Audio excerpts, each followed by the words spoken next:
It's another Friday night, it's another shit Smackdown. Welcome back, guys, to your Smackdown review for the 8th of July 2022. I wish it was the 1st of April, because at least then you could look at this show and go, you know what, I know it was shit, but it's all one big fucking joke. But the reality is, there is no joke here. Wrestling truly is awful in the year 2022. It's been awful for a long time now, but I mean, it's getting worse. The contrast in this show from like now to what it was a year ago. I mean, a year ago, I thought SmackDown was actually pretty decent. I would have gave most SmackDowns like a 5 out of 10, but now it's back to shit, and they need to change something. But we start the show with the Bloodline. Roman Reigns comes out. Wow, Roman Reigns is like the first time I've seen him on SmackDown in about 10 years, so get excited. He gets in the ring. He says the same shit every single time. Acknowledge me this, acknowledge me that. How about you defend the title, mate? How about that? How about you have a singles match at a pay-per-view and fucking put the belt on the line? But no, he wants us to acknowledge him. Some people are booing, some people are cheering. He then notices that Heyman looks worried. He passes the mic to Heyman. He wants Heyman to put his hand out to retrieve the mic. Heyman's bricking it. He's like, "Oh, I love you, my tribal chief. I love you, Roman Reigns." I mean, like, for fuck's sake, get up. Pathetic, man. I mean, I don't remember Heyman ever cowering this much to Brock. Unreal. Then Heyman takes the mic. He talks about Brock Lesnar. He's scared of Brock Lesnar. He says Brock Lesnar's been backed into a corner, and when Brock's in a corner, he's got everything to lose. And he comes out, and it's, you know, it's when Brock's at his most dangerous. No one expected Brock to beat The Rock at 24 years old. No one expected Brock to end the streak at 21-0, and he did. And he says that no one expects Brock to beat Roman Reigns at SummerSlam, but you know what, he might.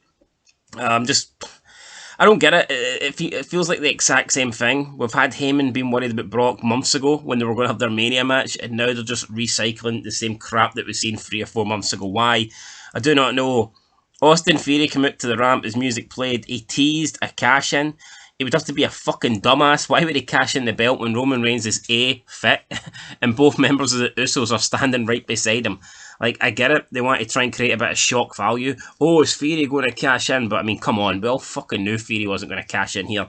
Just a waste of time. Up next, we have the Viking Raiders. The new Fishes Viking Raiders. Get it right. They defeated Mahal and Shanky. A minute match. Nothing to say here. The New Day came out. They said, hold up. They said hold up about 100 times, trying to be funny, but there is nothing funny about the New Day.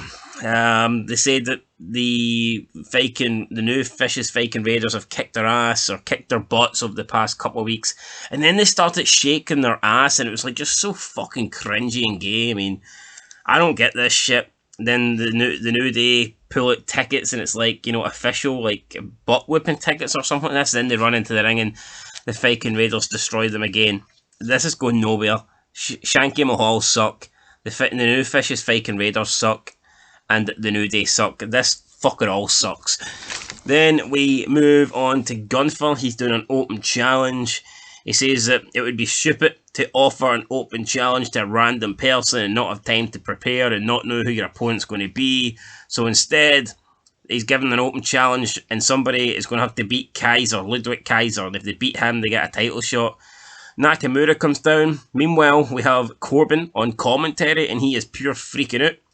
He's impersonating Pat McAfee, who's not here tonight, unfortunately. And that's another bad thing. When you kick off the show and you're told you don't get Pat McAfee, you're getting Corey Graves instead. Like, no offence to Corey Graves, he's not the worst, but he's certainly no fucking Pat McAfee. So that kind of sucked. But yeah, I mean, you've got Corbin, he's lying up in the announce table playing the air guitar, freaking out for Nakamura. It was pretty funny. Nakamura then defeated Ludwig Kaiser. After the match, Gunther wasn't happy, and he chopped the shit out of Kaiser. He just kept chopping him, and Kaiser was looking at Gunther as if he was about to cry. I guess this was the equivalent of being sent to like the Nazi camps. That's what happened to Kaiser here. How dare you lose to Nakamura? Send him to the concentration camp. That's what it seemed like to me anyway. Up next then, we had the new Women's Smackdown Champion, Liv Morgan. She comes out, cuts a promo with Michael Cole. I guess Michael Cole had to be in the ring here to try and help her, but there is no helping Liv Morgan because Liv Morgan absolutely fucking sucks. She is horrendous. She's Every single line, every time she delivered a sentence, she was pausing, looking around, laughing. It's like nervous fucking energy. I've never seen Liv Morgan cut a good promo. I don't think we ever will see her cut a good promo. She is average in the ring at best. Absolutely fucking average. I have no idea why people like this chick. I really don't. Yeah, she's hot, but she's not like fucking super amazing hot. You know, she's just hot. There's a lot hotter women than Liv Morgan. I don't get it. I honestly do not get it why people love this chick. Especially the fact she can't wrestle, and the internet community seem to love her though, but they only seem to like, you know, the good wrestlers. So it's strange why they like Liv Morgan. Maybe they think if they like her, they'll get laid or something. But I mean, that's not going to happen. She stole a Cena line saying "never give up." Talking about how she used to be a waitress. I mean, who gives a fuck? Then Natalya came out, says that the only reason she's holding that belt is because she done the damage to Ronda Rousey. Then Rousey came out and congratulated Liv Morgan and says, you're going to find out the hard way that, you know, winning a title or that defending a title is harder than winning a title. I guess Rousey wants a rematch at SummerSlam. We then get an impromptu match between Rousey and Natalya, and Rousey defeats Natalya in like 2 minutes. So any sort of review value between the match with Ronda Rousey and Natalya is done. Natalya trying to get bigged up for the match against Rousey at the pay-per-view. She lost, but it was a pretty even contest. Maybe they could have done another match, but nah. Well, they did do another match, and Ronda beat her in 2 minutes, so what was the point of that? We then get a Drew promo, talking about his match with Sheamus tonight. The winner of this goes on to face, you know, somebody else, the champion, the Universal Champion at Clash of the Castle. Who gives a fuck? I hope the fucking castle falls down. It wasn't great. We then had the Maximum Male Models make their way to the ring. They're sporting the tennis gear. Cody Graves and Michael Cole are talking about Wimbledon. Max Dupree's great, right? He is good, but I just don't see where this gimmick's going. It's a bunch of fucking failed wrestlers that couldn't make it coming out pretending to be models. Like, where is the end goal? It's just... And a lot of people are saying Max Dupree, call him what you want, LA Knight, I forget his name in Impact Wrestling, but Eli Drake. A lot of people are saying this guy's the new Rock. This gimmick's not going to make him the fucking new Rock, okay? Maybe the new Rico, but not the new Rock. I think it was, who was it on commentary? Graves turned around and says something about Mansoor has a great hard stroke, and it's like, could you get any fucking gear?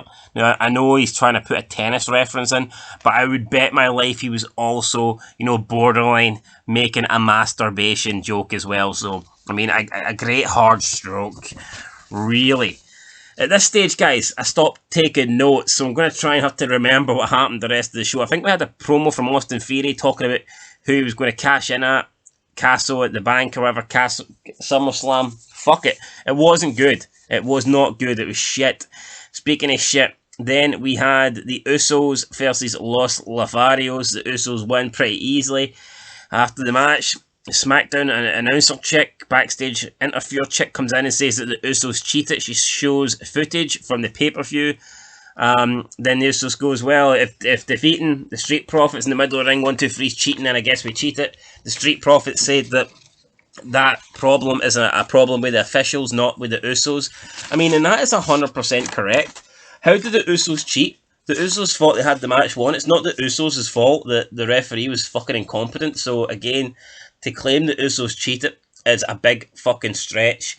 And then the woman announced that at SummerSlam, the rematch is going to be a special guest referee. The Usos says it doesn't matter who the guest referee is as long as they can count to 3.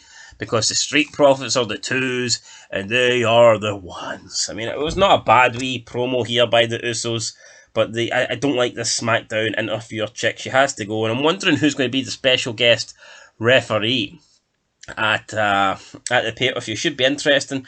We're supposed to have a tag match. It's going to be fucking Aliyah, whatever she's called, teaming up with Lacey Evans. Aliyah comes out. Lacey Evans then, her music plays, she comes out, she gets booed, comes out again, gets booed, comes out a third time, gets booed, she's not happy. Her music stops, she's still getting booed, she gets in the ring, says that these people, you know, are the disrespect that these people have for her are disgusting. It's disgusting. She said she's disgusted with the people says that they're all jealous that they couldn't go through half the things she's went through, and they hate to see her turn it to be the strong woman that she is. So finally, they've done a heel turn here. This made sense because Lacey Evans as a face was going absolutely nowhere. But I'm convinced that she was supposed to be a heel from the beginning.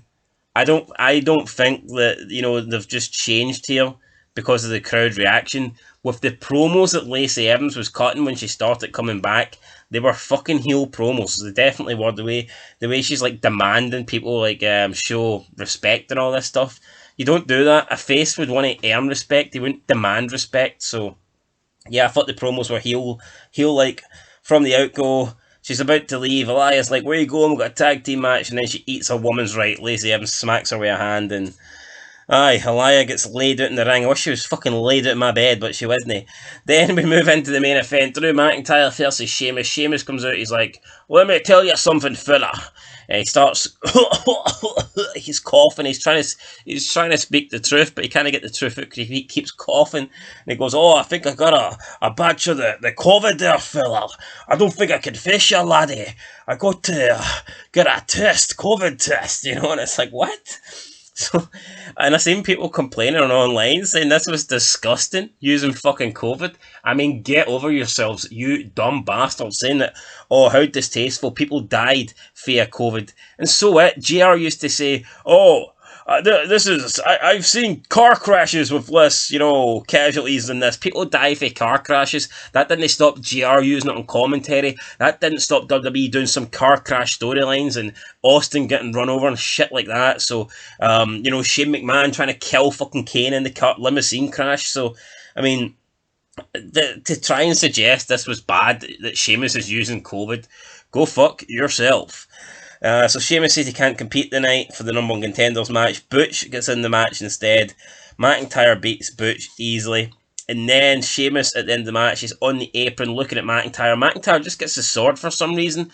He brings it over and he cuts the top rope with the sword. Now, I don't know if this is a real sword or what, but he was like, we're speaking like inches away from fucking decapitating Sheamus. I mean, Sheamus almost died tonight. I think COVID would have been the least of Sheamus's worries if this sword hit him. But I tell you what, I wish this sword would have hit me at the start of the show, because I wouldn't have had to sit through 2 hours of this fucking shit. It wasn't good, guys. I'm going to give SmackDown a 2 out of 10. Let me know what you thought down below. I mean, it started okay, but everything else is fucking shite. Liv Morgan sucks. Cannot stand Liv Morgan. I think I would go as far as saying that she's the worst women's champion I've ever seen. Yep, and there's been some really, really bad ones, but Liv Morgan, in my opinion, is definitely up there. Is she the worst? Potentially. Definitely top 5, though. Anyway, I'm giving it a 2 out of 10. Let me know what you thought down below, and I'll catch you in the next one. But until then, peace.